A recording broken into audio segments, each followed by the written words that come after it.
All right, a huge night ahead for Hollywood with the 95th Academy Awards this Sunday. And one of the biggest movies of 2022, Top Gun Maverick, was shot on IMAX cameras. And IMAX's highest grossing film of 2022, Avatar: The Way of Water, is up for 4 awards. Certainly a huge weekend, not only for Hollywood, but more specifically for IMAX. So we want to bring in IMAX CEO Richard Gelfond, Yahoo Finance's media reporter Alexander Canal, also joining us here with this conversation. Richard, it's going to be a huge weekend for you for IMAX. I mentioned Avatar: The Way of Water, Top Gun Maverick, 2 films that were shown in IMAX theaters are up for a number of awards. What do you make of this shift that it seems that we are seeing more of those blockbuster films getting nominated this year? And what does that signal for Hollywood?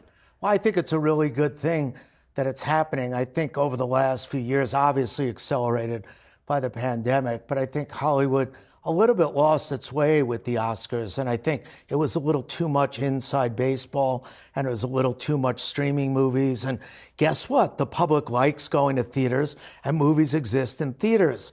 When I was more hostile about this years ago, I've calmed down and said a lot of these things that were nominated for Oscars were like the old movie of the week kind of thing. But I think this year's movies are a lot more like old-fashioned movies. Big special effects, big stars, big cultural events, global events in the world. And I think if the Oscars want to remain relevant, they needed to move back to that direction. I think it's great they're doing it.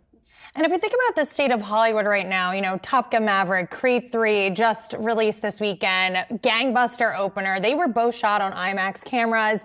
Avatar has done so well. But all of these movies, they are franchise movies, right? They're these action-packed sequels. Clearly, that's been great for your business. But do you think that's a sustainable strategy moving forward across the theatrical ecosystem? Well, before I answer that question, I would say I don't think these were traditional kinds of sequels, because remember, Top Gun was 37 years ago, so almost no one was born who saw it again.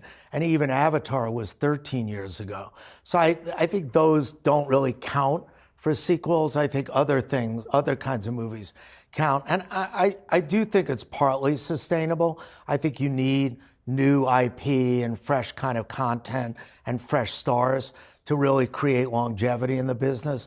But I think there's definitely an appetite. I think Hollywood has sometimes gone too far. I used to joke and say, if a tornado movie worked, they'd say, green light another 2 tornado movies. And then when the third one didn't work, they'd say, fire the idiot who greenlit the tornado movie. So I think within reason, and as long as they're novel, they're good things. But I think the trend was kind of overdone. I agree with you on that point. Yeah, and if you think about earlier this year, Megan, for example, that was a breakout one that people didn't expect, but folks are still going to the movies. But let's talk about the overall movie-going experience, because it is expensive. We crunched the numbers here. Let's say we wanted to see Creed 3 tonight in an IMAX location at AMC in New York City.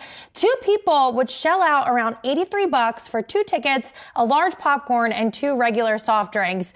So how do you really convince consumers that this premium experience is worth that price when I could buy some IMAX enhanced technology, put it in my home, have a nice little setup on my couch? What's your argument there? Well, my argument is, compared to other forms of entertainment, it's still relatively cheap. If I asked you to crunch the numbers about going to the Yankee game and having 2 beers and some popcorn there, or going to the Billy Joel concert at Madison Square Garden, or going, to a big event in New York, going to a Broadway play, right? That's now $150, $200 a ticket. It's still a bargain compared to other forms of entertainment.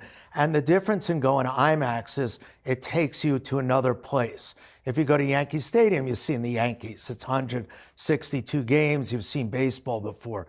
But when you see Avatar, you're going to another world. Or you see Top Gun, you're flying in those F-18s with Tom Cruise. And also the laughing. I just went to the Creed premiere in LA, and I don't want to, no spoiler alerts, but in the fight at the end, I mean, people are screaming. You're really into it. I think it's more immersive than a lot of things. By the way, you don't have to buy the popcorn. It's a little fattening anyway, so you could save the money there. There you go. New Year's resolution, skip the popcorn at the theaters. Richard, real quick before we move on here, sticking with pricing, that new pricing tier that AMC rolled out, paying more for specific seats. Just in terms of how do you view that as an insider within the industry? Could it potentially have a downside risk to that? It can, and it's been done before. In Europe, people have done it. I don't generally like it because I think it's like saying one seat's better than the other seat, and I think it's tough to enforce, and I don't think you make enough money to create the complexity. And suppose I bought a cheap seat and I moved to another one. What do we do? Get in a fight in the middle of the theater? I'm not a big believer in the plan, so I kind of agree with you. Richard, I want to switch gears to a big announcement at your company. IMAX has named 2 female board members, Elvis producer Gail Berman, Reddit COO Jen Wong. This is a big deal at a time when we don't see a lot of female representation on boards. And before this, you only had 1 female board member, Dana Settle, out of 8. Why make this decision now, and how do you think it's going to drive your business moving forward? I think we've done a really good job of diversifying our company and our management. I think we've done a less good job at diversifying our board. So we actually went out and we made a concerted effort to say we want more diverse candidates. But instead of finding 1, we found 2. So we said, why not? So Gail she used to be president of Paramount. As you said, she did Elvis. She's involved in Wednesday now. So I think she could bring a lot of expertise to our Hollywood slate and the constituency that we operate with. And Jen is very senior at a technology company with a great background, and I think social media, Reddit, and I think we thought we could use that expertise. So it wasn't only that we found candidates of diversity, we found 2 really good ones, and we thought they could help our company. Do you think this is an issue within the entertainment industry at large, this lack of female members on boards? You know, I'm not familiar enough with what other people do, but it was an issue with us, and we fixed it. Yeah, certainly a very important step to take, and I know a lot of people commend you guys with that. Well, Richard, while we have you, and we have you in studio, we thought it would be fun to play a little game. Now, in honor of the Oscars coming up this weekend, we're going to have you give out Richard's Award. So we'll go through a couple of different scenarios and get whatever your opinion is on some of these movie-themed questions. You can, I guess, give your honor, your pick of some of your favorites. So let's kick it off here with your favorite movie of all time. A tough question. Of all time, Chariots of Fire. Okay. That was really quick, Richard. That was very quick. All right. Oh, okay. It's easy because I love the movie. All right, the movie you're most anticipating this year. This coming year, Oppenheimer. I think it's going to be amazing. And Chris Nolan filmed it with IMAX cameras. And part of it was in the trailer, part of the test before the Manhattan Project. It looks incredible. Wow. And when does that come out? July, late July. Okay, so a couple months away from that. All right, so that's movies. What about TV shows? What's your favorite? Succession.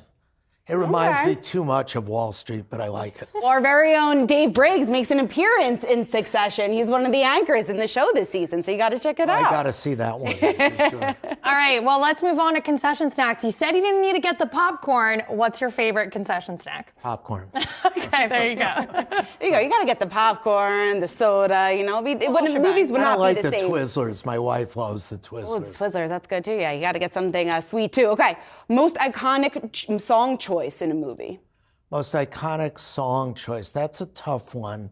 I'm thinking of Apocalypse Now. I don't remember. I think it was Stones. I'm not positive. Maybe it was Painted Black, but I love the way that played. Oh, and another one is in Live and Let Die, in the Bond song, Paul McCartney. Yeah, that's a good one. Okay. Armageddon is the one I'm thinking of. What's the song? Forever, I want to hold my eyes. That is a good, Anyway, no one wants to hear me sing. Another Aerosmith. We have Dave chirping in the background here. Okay, this is an interesting one. Nicole Kidman AMC commercial. This went viral for a lot of reasons. Right. Iconic or forgettable? I'll get killed by my partner AMC, but forgettable. Oh, okay. This is one I think is a no-brainer. Feet on the seat in front of you at the theater, feet on the ground. You got to put the feet on the ground. Feet on the ground. Completely agree with you. Yeah. Reach for the stars and keep your feet on the ground. There it is. That's a good one. This is related to recline or not recline. Definitely not recliner. Wow! IMAX was not built for recliners. IMAX was built for people who love movies. And when you're lying on your back and you're kind of looking, and by the way, the kid next to you is moving the seat up and down, that's not the way to watch a movie. Okay. That's probably my kid in the theater. All right, 2D or 3D? Depends on the movie, but mostly 2D. I think certain kinds of movies, like Avatar, obviously, were made for 3D, but most movies were made for 2D. Okay, interesting. And your final question, your favorite dance scene in a movie? Dirty Dancing. Yeah, it gotta be Easy. that. Come It's on, easy. there's no other Dancing. choice. Okay, mine was Grease, the final that's a scene good one. at the end. Oh, Love can I that tell you one. something? When we opened our theater in Sydney, Olivia Newton-John was there to open it. And I actually got to dance some of those songs. Did you really? It was a life memorable moment. Do you have video of it? I'd love to see it. I don't think Yeah, they we let gotta me. show that next time. We're going in the archives for that. All right, Richard Gelfond, CEO of IMAX. Thanks so much for joining us here. Thank in you, studio. guys. Thanks so much.